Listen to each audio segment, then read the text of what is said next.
नमस्कार, VD TV में आपका स्वागत है और मैं हूं विनीत सनाड्य। चलिए खबरों की शुरुआत करते हैं। सबसे पहले देश, प्रदेश और विदेश की खास खबरों के साथ। प्रधानमंत्री नरेंद्र मोदी ने आज सीपी राधाकृष्ण से मुलाकात की, जिन्हें हाल ही में हुए चुनाव में उल्लेखनीय जीत दर्ज करने के बाद भारत के 15वें उपराष्ट्रपति के रूप में चुना गया है। राजस्थान के पूर्व मुख्यमंत्री अशोक गहलोत आज विधानसभा पहुंचे। उनकी मौजूदगी ने विधानसभा में चल रहे सत्र में एक अहम राजनीतिक उपस्थिति दर्ज करवाई है। गहलोत ने आज की कार्रवाई में हिस्सा भी लिया। अयोध्या में बन रहे राम कथा संग्रहालय अप्रैल 2026 में श्रद्धालुओं और पर्यटकों के लिए अपने द्वार खोलेगा। यह संग्रहालय आधुनिक तकनीक के माध्यम से अयोध्या के समृद्ध इतिहास और परंपराओं की झलक पेश करेगा। भारतीय नौसेना की ताकत में बड़ी बढ़ोतरी हुई है। कारवार नौसैनिक अड्डे पर स्टेल्थ फ्रिगेट आईएनएस तमाल को तैनात किया गया है। 3900 टन वजनी यह फ्रिगेट ब्रह्मोस मिसाइलों, शिथिल 1 एयर डिफेंस सिस्टम और पनडुब्बी रोधी युद्धक हथियारों से लैस है। नौसेना बेड़े में इसका शामिल होना भारत की समुद्री मारक क्षमता को और मजबूत बनाएगा।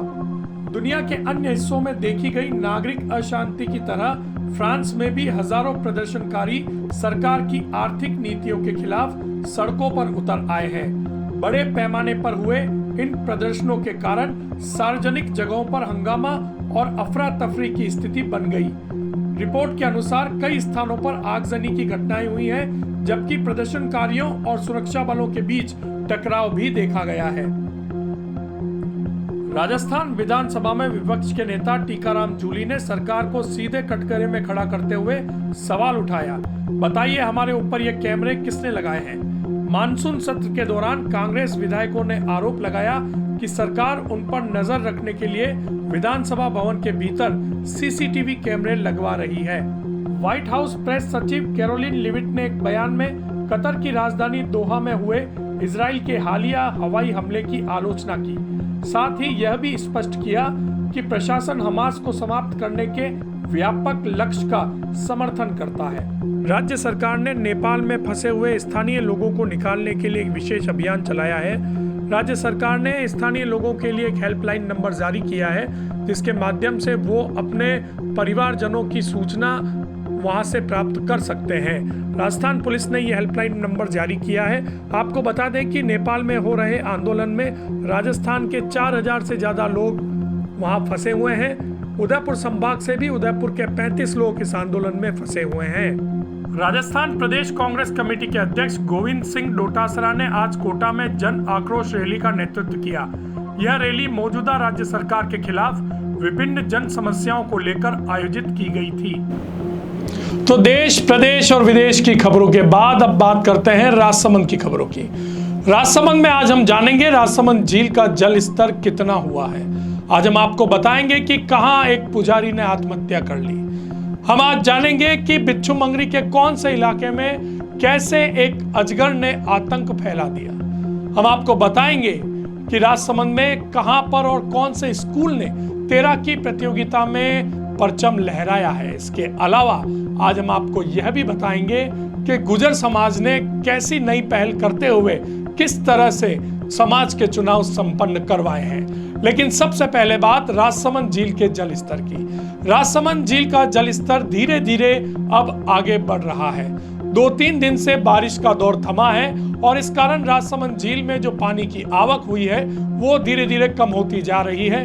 गोमती और खारी फीडर दोनों से ही झील में पानी की आवक कम हुई है और इसकी वजह से झील का जल स्तर अब धीरे धीरे आगे बढ़ रहा है। पहले हमें देखने को मिला था कि राजसमंद झील का जल स्तर एकदम से तेज गति से आगे बढ़ रहा था, पर अब उसमें भारी कमी आई है और कल से राजसमंद झील का जल स्तर जो है वो बहुत मंदी गति से आगे बढ़ रहा है। वर्तमान में राजसमंद झील का जल स्तर 28 फीट से थोड़ा कम है। उम्मीद जताई जा रही है कि यह बहुत जल्द 28 फीट तक पहुंचेगा। और अब एक दुखद खबर की ओर आपको ले चलते हैं। नाथुद्वारा तहसील के कुमारिया खेड़ा गांव में चारभुजा मंदिर के पुजारी नाथू दास सन ऑफ शंकर दास ने आज फांसी का फंदा लगाकर आत्महत्या कर ली। पुलिस ने शव को पोस्टमार्टम करवाकर परिजनों को सौंप दिया है। वहां पर जिस आश्रम में उन्होंने आत्महत्या की है, वहां पर पत्थरों पर, मार्बल पर उन्होंने अपने सुसाइड नोट के रूप में कुछ अंश भी लिखे हैं, लेकिन वो अभी जांच का विषय है। ग्रामीणों का कहना है कि जो पुजारी है वो काफी दिनों से परेशान था और उसकी शिकायत थी कि कोई अनजान व्यक्ति, संदिग्ध लोग उसे फोन कर करके परेशान कर रहे हैं, धमकी दे रहे हैं, ब्लैकमेल कर रहे हैं। पुलिस अनुसंधान में जुट गई है और बहुत जल्द इसका खुलासा भी कर दिया जाएगा कि आखिर पुजारी की ऐसी कौन सी वजह थी जिसकी वजह से उसे आत्महत्या करनी पड़ी। और अब बात महाराणा प्रताप की करते हैं। मंगलवार को मुख्यमंत्री कार्यालय में मुख्यमंत्री भजनलाल शर्मा की अध्यक्षता में एक बैठक आयोजित की गई, जिसमें महाराणा प्रताप टूरिस्ट सर्किट और ट्राइबल टूरिस्ट सर्किट के ऊपर विचार विमर्श किया गया। बैठक में उप मुख्यमंत्री दिया कुमारी भी उपस्थित थी और इस बैठक से निकलकर ये बात आ रही है कि अब महाराणा प्रताप टूरिस्ट सर्किट जो है उसमें महाराणा प्रताप से जुड़े जो दूसरे स्थल हैं, चाहे वो हल्दी घाटी हो, कुंभलगढ़ हो, दिवेर हो, चावंड हो या उदयपुर हो, उनका समग्र विकास भी महाराणा प्रताप टूरिस्ट सर्किट के तहत किया जाएगा। लेकिन यहाँ आम जन एक बात सरकार से पूछ रहे हैं कि पूर्व में जितनी भी सरकारें थी उन्होंने महाराणा प्रताप को लेकर कई सारी योजनाएं की घोषणा की थी, वो अमली जामा कब पहनेंगी या धरातल पर कब आएंगी। और अब बात राज्य सरकार की महती पहल की।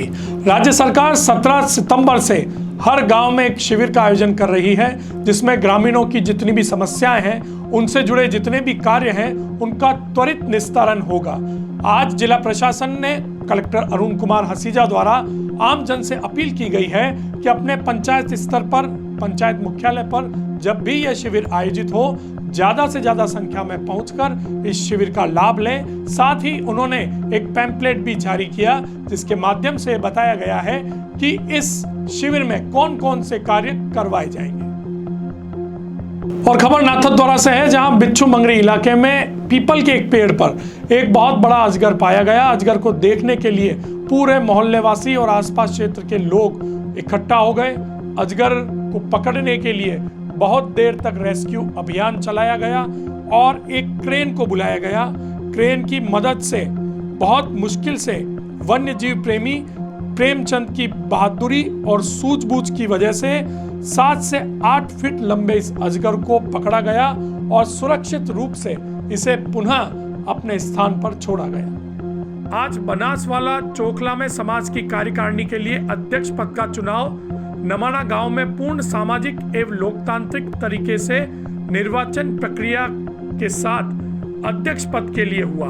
यह चुनाव गुजर महासभा राजसमंद के कार्यकारिणी के सदस्यों की उपस्थिति में संपन्न कराया गया, जिसमें जिला अध्यक्ष हजारी गुजर सियाना, जिला महामंत्री भंवर गुजर सिमाल एवं बाकी जिले के अन्य गणमान्य लोग उपस्थित थे। इस तरीके का यह पहला चुनाव समाज के स्तर पर किया गया, जिसमें समाज के सभी 24 गांवों से 10 घर पर एक मतदाता पंच चुना गया एवं मतदान करवाया गया। इसमें समाज के 2 उम्मीदवार थे, जिसमें कुल 73 वोट में से किशन खेड़ाना को 45 वोट मिले और उनके साथी उम्मीदवार योगेंद्र को 28 वोट मिले। इस निर्वाचन में समाज के युवाओं का विशेष योगदान रहा, जिन्होंने इस तरह की पहली व्यवस्था बिठाई। इस मौके पर गुजर महासभा राजसमंद के अध्यक्ष पहलवान देवेंद्र गुजर, राजेश गुजर, बाको का गुड़ा, नरेश गुजर कियावास, प्रकाश गुजर खेड़ी, मदन गुजर माल, नरेश सावन, मनीष गुजर आदि उपस्थित थे। राजकीय उच्च प्राथमिक विद्यालय सरकेला में आयोजित हुई जिला स्तरीय अंडर 14 13 की प्रतियोगिता में बेहतरीन प्रदर्शन कर जिले के ऑरेंज काउंटी स्कूल के प्रतिभाशाली तैराक यज्ञ बंधु, केशव सनाड्य और अनमोल सनाड्य ने गोल्ड मेडल पर कब्जा जमाया है। जानकारी के अनुसार यज्ञ बंधु ने 50 metre freestyle, 100 metre freestyle, 200 metre freestyle में गोल्ड मेडल जीतकर व्यक्तिगत चैंपियनशिप जीती। इसके अलावा केशव सनाड्य ने भी 3 गोल्ड तथा अनमोल सनाड्य ने 1 गोल्ड 2 सिल्वर मेडल प्राप्त किए। मुकाबले मेवाड़ क्लब के तरनताल में कराए गए। कोच भावेश सनाड्य ने बताया कि चयनित प्रतिभागी छात्र जोधपुर में आयोजित होने वाली राज्य स्तरीय प्रतियोगिता में जिले का प्रतिनिधित्व करेंगे। और अब बात आज के इतिहास की। आज ही के दिन 1946 में संयुक्त राष्ट्र बाल निधि यूनिसेफ की स्थापना हुई थी, जिसके तहत द्वितीय विश्व युद्ध के दौरान प्रभावित बच्चों का विकास किया जा सके। तब से लेकर आज तक ये संस्थाएं पूरे विश्व भर में बच्चों के कल्याण के लिए कार्य कर रही हैं। तो आज की खबरों में बस इतना ही, लेकिन जाते जाते सकारात्मक बात से आज की यह बात हम खत्म करेंगे। समय आपका है, या तो सोने में गुजार लो या फिर इसे सोना बना दो।